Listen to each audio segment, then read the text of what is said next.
About time for another Coach Life. You gotta pardon the noise today. They going crazy. Enjoy the candle if you can. Listen, one of my greatest advantages in life is I was never afraid to pursue my curiosity. And I have to credit my grandmother, all my Uncle Butch, Bear Paw, my great grandfather, my mother, Timothy, Michael, everybody I was around, Rocky, everybody I was around that understood who I was from a very early age, and they let me go out. I was always on an adventure. I was always doing something crazy. Nana told me at one point when I was an adult, she said it to someone else, but in front of me. She says, I'm surprised that boy survived past 12. Because I was always doing something crazy, jumping off of roofs, like you name it. If it was adventurous, I was with it. But I never liked to hurt people. So I never liked to, I grew up, I don't even want to tell this story, but I grew up on a street called Love Lane in the north end of Hartford, Connecticut, and it was very violent. There's just no other way to put it. It's not just the place, it's also the time. I grew up in a crack epidemic. It was very violent. But I also grew up on Love Lane. My house was the last house before Bikini Park woodlands. I'm talking about acres and acres, probably thousands of acres of woodlands. So nature. And my house, literally, you could look out. My bedroom window looked out towards the end of Love Lane, which was the north end of Hartford. People, my second yard, third yard. Look out the living room window, and it's just trees and nature and woods and frogs and snakes I would catch and stuff like that. So I was always jumping in puddles, riding down hills, crashing. Like my curiosity was my guide. And one of the greatest advantages in life is curiosity, or a healthy curiosity. Into adulthood, pardon me, I don't know why I got this. Into adulthood, that converted into being a creative, being an artist, but also being an entrepreneur.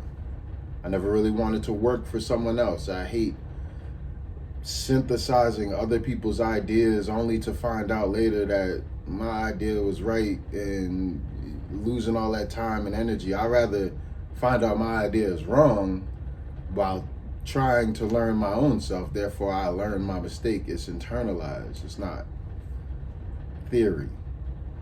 It's experience.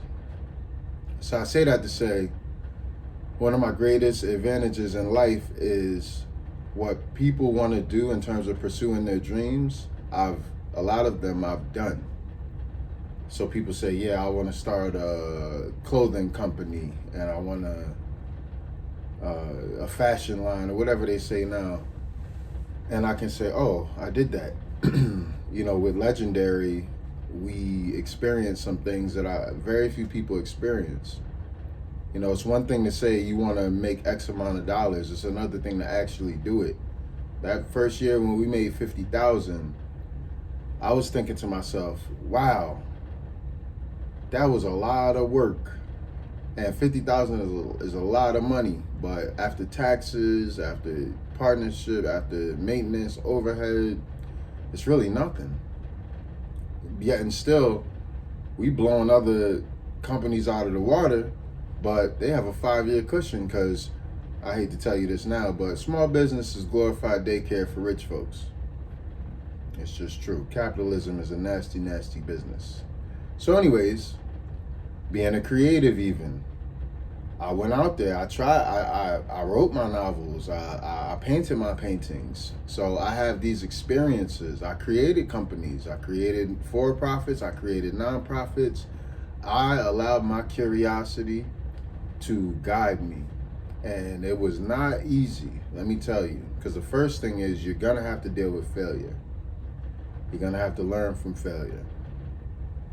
The second thing is you're going to have to deal with people's animosity, because if it's one thing humanity does not like, it's someone that thinks they know better, or someone who's bold enough to try their own way. Oof. Don't stand out in the crowd among people. Think sheep are sheep. I think sheep are more like hyenas. I think hyenas are a better metaphor. If you're trying to be a lion and you're around a bunch of hyenas, they're gonna eat you up. So why are we talking about that? Curiosity, advantages in life. Well, we're at a moment in modern history where timelines are collapsing. In other words, a piece of history yesterday can be investigated today, and we can uncover new truths. It can have new life. So everything is really present.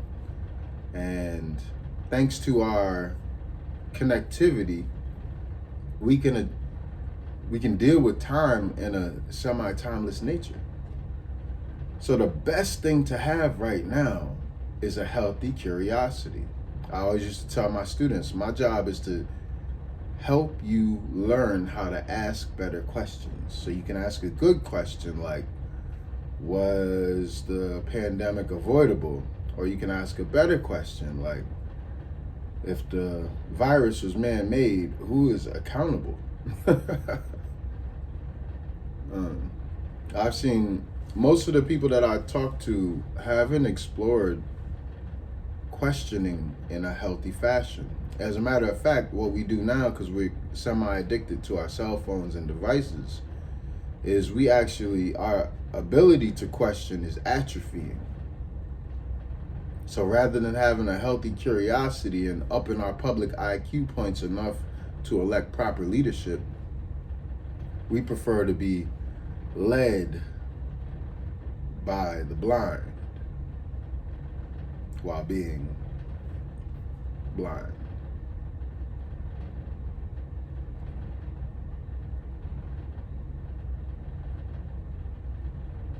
I'm in a rare position in life where I get to create my own existence while also being of the people.